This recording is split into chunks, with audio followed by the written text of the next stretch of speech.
ഇന്ന് fire and rescue ഡിപ്പാർട്ട്മെൻറ്റിൻ്റെ പ്രവർത്തനങ്ങളുടെ ഒരു വിലയിരുത്തലും അവലോകനവുമാണ് നടന്നത്. ഈ ഡിപ്പാർട്ട്മെൻറ്റ് വളരെ തൃപ്തികരമായ നിലയിലാണ് പ്രവർത്തനം മുന്നോട്ട് കൊണ്ടുപോകുന്നത്. ധാരാളം പരിമിതികളുണ്ടെങ്കിലും കേരളത്തിലെ ജനങ്ങൾക്ക് വളരെ സ്തുത്യർഹമായ സേവനമാണ് Kerala fire force and rescue department ചെയ്തുകൊണ്ടിരിക്കുന്നത്.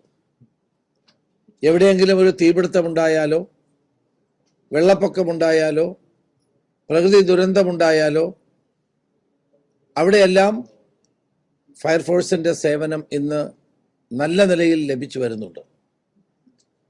കേരളത്തിൽ അടുത്ത കാലത്ത് നടന്ന വെള്ളപ്പൊക്കത്തിൽ ഏറ്റവും നന്നായി സേവനം നടത്തിയ ഒരു ഡിപ്പാർട്ട്മെൻറ്റ് ഫയർഫോഴ്സാണ്.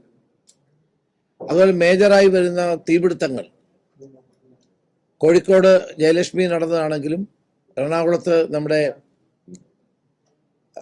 മാലിന്യ സംസ്കരണം നടത്തിയ ബ്രഹ്മപുരത്താണെങ്കിലും, അതോടൊപ്പം തന്നെ കറ്റാനത്ത് ഏറ്റവും റീസെൻ്റായി നടന്ന കറ്റാനത്ത് ഒരു വലിയ തീപിടുത്തമാണെങ്കിലും എല്ലാം, അതുപോലെ മൂന്നാറിൽ കുടുങ്ങി കിടന്ന വിനോദസഞ്ചാരികളെ രക്ഷപ്പെടുത്തുന്ന കാര്യത്തിലും ഒക്കെ വളരെ സ്തുത്യർഹമായ പ്രൊഫഷണലായ നിലയിലുള്ള റെസ്ക്യൂ പ്രവർത്തനങ്ങളാണ് ഡിപ്പാർട്ട്മെൻറ്റ് നടത്തിയത്. അതുപോലെ തന്നെ പുതുതായി 1000 ഹോം ഗാർഡുകളെ നിയമിക്കാനുള്ള തീരുമാനം ഇന്ന് എടുത്തിട്ടുണ്ട്. ഈ ഹോം ഗാർഡുകൾ നമ്മുടെ ട്രാഫിക് ഡ്യൂട്ടി ഉൾപ്പെടെയുള്ള വലിയ സേവന പ്രവർത്തനങ്ങൾ നടത്തുകയാണ്. അപ്പോൾ ഇപ്പോൾ പലയിടത്തും ഈ ഒരു ആവശ്യം ഉയർന്നു വരുന്നതിന് പശ്ചാത്തലത്തിലാണ് ഇന്നത്തെ യോഗത്തിൽ 1000 ഹോം ഗാർഡുകളെ, അവരൊക്കെ മിലിറ്ററി സർവീസിൽ നിന്ന്, സേനകളിൽ നിന്ന് റിട്ടയർ വരുന്ന ആളുകളാണ് ഹോം ഗാർഡുകൾ. 1000 ഹോം ഗാർഡുകളെ അവരെ നിയമിക്കാൻ തീരുമാനിച്ചിട്ടുണ്ട്. അതുപോലെ തന്നെ കേരളത്തിൽ ഇപ്പം മൊത്തം 133 സ്റ്റേഷനുകളാണ് ഉള്ളത്. അവിടുത്തെ പ്രവർത്തനങ്ങളൊക്കെ ഞങ്ങളൊന്ന് വിലയിരുത്തി. അതുപോലെ തന്നെ പുതിയ സ്കൈ ലിഫ്റ്റ്, അതാണ് ഏറ്റവും ആവശ്യം. ഇപ്പം കേരളത്തിൽ ഏറ്റവും കൂടുതലുള്ളത് ഹൈറൈസ് ബിൽഡിങ്ങുകളാണ്. ഈ ഹൈറൈസ് ബിൽഡിങ്ങുകളിൽ തീപിടുത്തമുണ്ടായാൽ ഫലപ്രദമായി അതിനെ നിയന്ത്രിക്കാൻ ആവശ്യമായ സ്കൈ ലിഫ്റ്റ് നമുക്കില്ല. കുറേ കാലമായി അത് പല കാരണങ്ങൾ കൊണ്ട് മുടങ്ങിപ്പോയതാണ്. ഏതായാലും അത് എത്രയും പെട്ടെന്ന് സ്കൈ ലിഫ്റ്റ് വാങ്ങാനും സ്മോൾ ലിഫ്റ്റുകൾ വാങ്ങാനുമുള്ള ഒരു നടപടി ഉണ്ടാകും. ഇന്ന് യോഗത്തിൽ ആ തീരുമാനം എടുത്തിട്ടുണ്ട്. അതുപോലെ തന്നെ മാറി വരുന്ന കാലാവസ്ഥയ്ക്ക് അനുസൃതമായി ജനങ്ങളെ സെൽഫ് ഡിഫെൻസിലേക്ക് എത്തിക്കാൻ വേണ്ടിയിട്ടുള്ള പരിശീലന പരിപാടികൾ നടത്താൻ തീരുമാനിച്ചിട്ടുണ്ട്. അതിന് നമ്മുടെ പല സ്ഥലങ്ങളിലുമുള്ള റെസിഡൻസ് അസോസിയേഷനുകൾ, അതുപോലെ തന്നെ സ്കൂളുകളിൽ, ഇവിടെല്ലാം ഒരു വെള്ളപ്പൊക്കം ഉണ്ടായാലോ ഫയർ ഉണ്ടായാലോ എന്തെല്ലാം കാര്യങ്ങൾ ശ്രദ്ധിക്കണം എന്നുള്ള പരിശീലനം നൽകാനും അവബോധം ഉണ്ടാക്കാനും, അതുണ്ടാകുമ്പോൾ ആളുകളെ രക്ഷപ്പെടുത്തുന്ന കാര്യത്തിലുള്ള സിവിൽ ഡിഫൻസ് അവർക്ക് പകർന്നു കൊടുക്കാനും ഉള്ള നടപടി നമ്മൾ ചെയ്യുന്നു. ഇപ്പം 133 സ്ഥലങ്ങളിൽ അവർ ഐഡിയലായിരിക്കുകയല്ല, ഇത്തരം പ്രവർത്തനങ്ങൾ നടത്തുന്നുണ്ട്. അപ്പോൾ പല സ്ഥലങ്ങളിലും കുട്ടികൾക്ക് സ്വിമ്മിങ് അറിയില്ല. അപ്പോൾ അവർക്ക് അതിന് സ്വിമ്മിങ് പരിശീലനം നൽകുക, ഒരു ഫയർ ഉണ്ടായാൽ എന്തെല്ലാം ചെയ്യണമെന്നുള്ളതിനെപ്പറ്റി ഒരു അവബോധം നൽകുക, അത്തരം കാര്യങ്ങളിലാണ് കൂടുതലായി നടത്താൻ ഇന്ന് തീരുമാനിച്ചിട്ടുണ്ട്. എല്ലായിടത്തും സെൽഫ് ഡിഫെൻസിനുള്ള പ്രവർത്തനങ്ങൾക്ക് ഫയർ ഓഫീസേഴ്സ് അവർ നേതൃത്വം കൊടുക്കും. അത് കേരളം മുഴുവൻ വ്യാപിപ്പിക്കാൻ തീരുമാനിച്ചിട്ടുണ്ട്.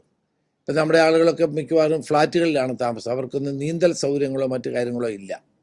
അത് അവർക്ക് പരിശീലനം കൊടുക്കാനും അത് പ്രവർത്തനം വ്യാപിപ്പിക്കാനും തീരുമാനിച്ചിട്ടുണ്ട്.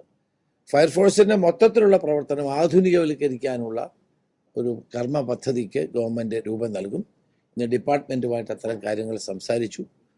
ഒരു കാര്യത്തിൽ എനിക്ക് സന്തോഷമുണ്ട്. അവർ വളരെ നല്ല നിലയിൽ 3 പരിശീലന കേന്ദ്രങ്ങളിലും ഫയർഫോഴ്സിന് 133 യൂണിറ്റുകളിലുമൊക്കെ നല്ല പ്രവർത്തനം കാഴ്ച. ഒരു വലിയ തോതിലുള്ള ഒരു പരാതിയും ഇവരെ പറ്റി ഉയർന്നു വന്നിട്ടില്ല. പക്ഷേ ആധുനിക ക്ലൈമറ്റ് ചേഞ്ചിൻ്റെ കാലഘട്ടത്തിൽ, അതുപോലെ തന്നെ പാരിസ്ഥിതികമായ പ്രശ്നങ്ങളുള്ള കാലഘട്ടത്തിൽ അതിനനുസൃതമായ നിലയിലുള്ള ഇവരെ പ്രൊഫഷണലി എക്യുപ്പ് ചെയ്യേണ്ടത് ആവശ്യമാണ്.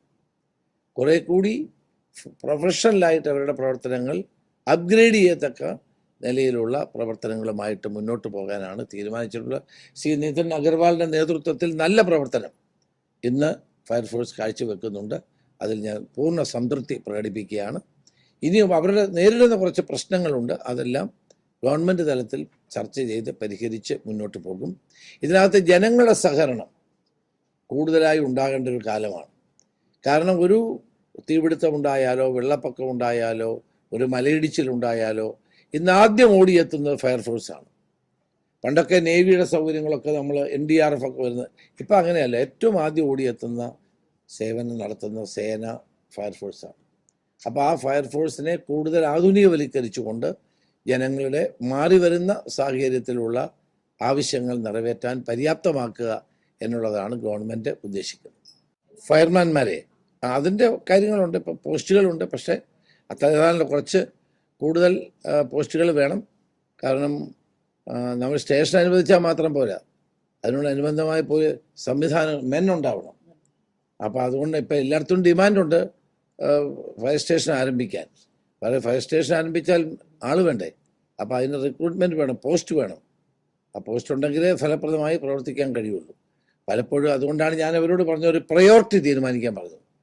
എവിടെയാണ് ഇത് വേണ്ടത്, ഇനി അടുത്ത ഫയർ സ്റ്റേഷനുകളിൽ എവിടെയെല്ലാം വേണം, അതിൻ്റെ ഒരു പ്രയോറിറ്റി അവർ തീരുമാനിച്ച് തരാൻ പറഞ്ഞു.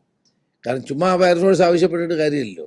എവിടെയാണ് നീഡ് ബേസ്ഡ് ആയിട്ട് ഒരു പ്രയോറിറ്റി ലിസ്റ്റ് ഉണ്ടാക്കി അവിടെ ഏറ്റവും അത്യാവശ്യമായ സ്ഥലങ്ങളാണെന്ന് പരിശോധിച്ച് അവിടെ സ്റ്റേഷനുകൾ അനുവദിക്കാനുള്ളതാണ്. ഇപ്പോൾ ധാരാളം ഡിമാൻഡുകൾ വരുന്നുണ്ട്. ഇപ്പോൾ MLA തന്നെ ധാരാളം, അത് പ്രത്യേകിച്ച് ഇന്നത്തെ കാലഘട്ടത്തിൻ്റെ പ്രത്യേകത അനുസരിച്ചാണ് കൂടുതൽ ആളുകൾ. അതുപോലെ തന്നെ ഈ ഫോറസ്റ്റ് ഫയർ ഉണ്ടാകാറുണ്ട്. അപ്പോൾ ഞങ്ങൾ ഫോറസ്റ്റ് മിനിസ്റ്ററുമായിട്ടും ഡിപ്പാർട്ട്മെൻറ്റുമായിട്ട് ഇക്കാര്യത്തിൽ സംസാരിക്കും. ഒരു കോർഡിനേറ്റഡ് എഫർട്ട് ആവശ്യമാണ്. ഫോറസ്റ്റിൽ ഇപ്പം തീ വന്നാൽ ഒരു കോർഡിനേറ്റഡ് എഫർട്ടില്ല. അപ്പോൾ ഫോറസ്റ്റ് ഫയർ ഈ കാലഘട്ടത്തിൽ ഉണ്ടാകുന്നൊരു പ്രതിഭാസമാണ്. അപ്പോൾ അതിന് ഫയർ ഡിപ്പാർട്ട്മെൻറ്റും ഫോറസ്റ്റ് ഡിപ്പാർട്ട്മെൻറ്റുമായി ചേർന്ന് ചില പ്രവർത്തനങ്ങളെപ്പറ്റി ഞങ്ങൾ ആലോചിക്കുന്നുണ്ട്. ഞാൻ ഫോറസ്റ്റ് മിനിസ്റ്ററുമായിട്ട് ഇക്കാര്യം സംസാരിക്കാനും തീരുമാനിച്ചു. അല്ല, സിവിൽ ഡിഫൻസ് ഇപ്പം തന്നെ നടക്കുന്നുണ്ട്. ക്ഷേമേന്ദ്രൻ ഫയർഫോഴ്സിൻ്റെ മേധാവിയായിരുന്ന കാലഘട്ടത്തിലാണ് ഇത് തുടങ്ങിയത്. അത് നടക്കുന്നുണ്ട്. പക്ഷെ അത് കുറച്ചുകൂടി വൈഡറായി നടത്താൻ. കാരണം ഞാൻ നേരത്തെ പറഞ്ഞ പോലെ ഇപ്പം നമ്മുടെ കുട്ടികൾക്ക്, പണ്ടൊക്കെയാണ് കുട്ടികൾ കുളവും അരുവിയൊക്കെ ഉണ്ടായിരുന്നു, അവിടെ പോയി നീന്തൽ നടത്താമായിരുന്നു, പരിശീലിക്കാമായിരുന്നു. ഇപ്പം അതൊന്നും ഇല്ലാത്ത കാലഘട്ടമായതുകൊണ്ട് നമ്മൾ നീന്തൽ കുളങ്ങളിൽ കുട്ടികളെ പരിശീലിപ്പിക്കാനും, കാരണം ഇപ്പോൾ ഫ്ലാറ്റുകളൊക്കെ ആണല്ലോ, അവിടെ ഒന്നും സൗകര്യങ്ങളില്ല പലയിടത്തും. അപ്പോൾ അതിനുവേണ്ടി ഇപ്പം കരമന നന്നായി നടക്കുന്നുണ്ട് അല്ലേ? കരമന നമ്മുടെ സിവിൽ ഡിഫൻസ് പ്രോഗ്രാം നടക്കുന്നുണ്ട്. ഞാൻ ഹോം മിനിസ്റ്റർ ആയിരുന്ന കാലത്ത് അന്ന് ആരംഭിച്ചതാണ്. നന്നായി ഇപ്പം നടക്കുന്നുണ്ട്. തൃശ്ശൂർ സ്വിമ്മിംഗ് പൂളിൽ അതെ വിയൂരിൽ അത് ചെയ്യുന്നുണ്ട്. ട്രെയിനിങ് ഇൻസ്റ്റിറ്റ്യൂട്ടിൽ ചെയ്യുന്നുണ്ട്. കുറച്ചുകൂടി അത് ഒരു ജനവൽക്കരണമാക്കി മാറ്റുക. ജനാധിപത്യപരമായി എല്ലാ സ്ഥലങ്ങളിലും ചില അരുവികൾ നടത്താം, ചില പുഴകളിൽ നടത്താം. കുറച്ചുകൂടി ജനങ്ങളുടെ പാർട്ടിസിപ്പേഷൻ ഉറപ്പുവരുത്തിക്കൊണ്ട് സെൽഫ് ഡിഫൻസ് പ്രോഗ്രാംസ് നമുക്ക് നടത്താൻ കഴിയുന്നതാണ്. അല്ല ഇപ്പം അതെ, ബ്രഹ്മപുരം ഇപ്പം നമ്മൾ നിയന്ത്രിച്ചു. അത് ഈ പറഞ്ഞത് ശരിയാണ്. കോഴിക്കോട്, ചാല, ഇതൊക്കെ വളരെ അടുത്തടുത്ത ബിൽഡിങ്ങുകളും പഴയ വയറിങ് ഇതൊക്കെ കൊണ്ടാണ് പലപ്പോഴും ഉണ്ടാകുന്നത് അല്ലേ? എന്താ, ഞാനൊരു ലേമാൻ എന്നുള്ള നിലയിൽ പറയുകയാണ്. Will call them and have A meeting. നമുക്കൊരു മീറ്റിംഗ് കൂടിയിട്ട് ഈ കാര്യത്തിൽ അവരുടെ സഹായം കൂടെ തേടി. കാരണം പല വയറിങ്ങുകളൊക്കെ മാറ്റണം. ഇപ്പം മിഠായിത്തെരുവ് അറിയാമല്ലോ, അവിടെ പോയാൽ അവിടെ നടക്കാൻ പോലും സ്ഥലമില്ല. അത്ര അന്ന് എത്ര വ്യാപകമായ ബിൽഡിംഗ് റൂൾസ് ഇല്ല.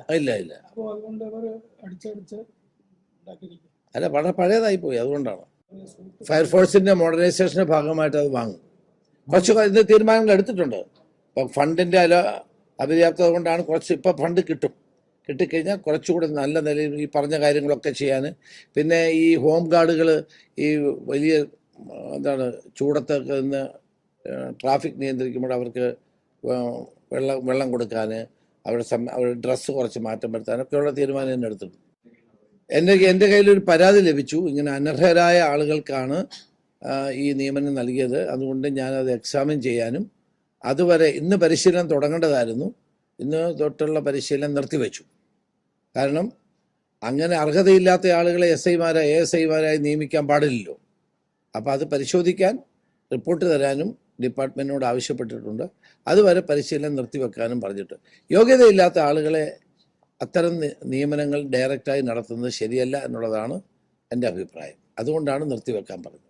നിർത്തിവെച്ചിട്ട് എൻ്റെ റിപ്പോർട്ട് കിട്ടിയിട്ട് അന്തിമ തീരുമാനം എടുക്കും. അല്ല, PMCയുടെ കാര്യത്തിൽ കഴിഞ്ഞ ഗവൺമെൻറ് ഒപ്പിട്ടതാണ്. കഴിഞ്ഞ ഗവൺമെൻറ് സബ് കമ്മിറ്റി ഉണ്ടാക്കി. ആ സബ് കമ്മിറ്റി ഒരു തവണ പോലും കൂടിയില്ല. എന്ന് മാത്രമല്ല, ഗവൺമെൻറ് കോടിക്കണക്കിന് രൂപ കേന്ദ്രത്തിൽ നിന്ന് വാങ്ങിയെടുക്കുകയും ചെയ്തു.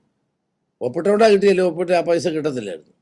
അത്രയൊക്കെ ചെയ്ത് കഴിഞ്ഞു. ഇനി എങ്ങനെ മുന്നോട്ട് പോകണമെന്നൊരു സബ് കമ്മിറ്റി, അത് മുഖ്യമന്ത്രി പറഞ്ഞില്ലേ? അല്ല, അതല്ല, ഇന്നിപ്പോൾ മുഖ്യമന്ത്രി പറഞ്ഞില്ലേ സബ് കമ്മിറ്റി രൂപീകരിക്കുമെന്ന്. സബ് കമ്മിറ്റി രൂപീകരിച്ച് സബ് കമ്മിറ്റി കാര്യങ്ങൾ പഠിക്കട്ടെ. പഠിച്ച ശേഷം നമ്മൾ ആലോചിക്കും. പക്ഷെ ഒരു കാര്യമുണ്ട്, ഇത് ധനകാര്യമന്ത്രിയുടെ അധ്യക്ഷതയിൽ കൂടി അവരിത് വാങ്ങണമെന്ന് തീരുമാനിച്ചതാണ്. അന്നാണ് ആരോരും അറിയാതെ അവർ പോയി ഒപ്പിട്ടത്. ഒപ്പിട്ട് കഴിഞ്ഞിട്ടാണ്, ഒപ്പിടാത്തതുകൊണ്ട് ഒപ്പിട്ട് കഴിഞ്ഞ് ഒരു ഗഡു വാങ്ങിക്കുകയും ചെയ്തു.